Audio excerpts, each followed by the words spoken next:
mouse toggle not working on Firestick, here's how you can fix it. Your first step would be to enable ADB debugging, which is important. Head over to settings, select my Fire TV, click on developer options, and then turn on ADB debugging and allow apps from unknown sources. Without this, mouse toggle won't work. And now the second thing you need to do or try is reinstalling the mouse toggle app. So the app can bug out sometimes. So all you need to do is just go to settings, applications, manage installed apps, find mouse toggle, click for stop, clear cache, and then uninstall. And then you can now reinstall it using the downloaded app or the APK file. And then the third option you could try is open mouse toggle and start the service. So this should be the first thing you need to do.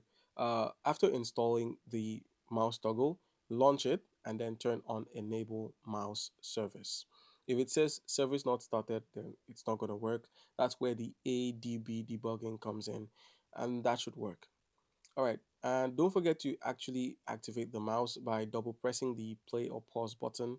If nothing happens, then try pressing it slower or try pressing it 3 times. That should fix up this issue. All right.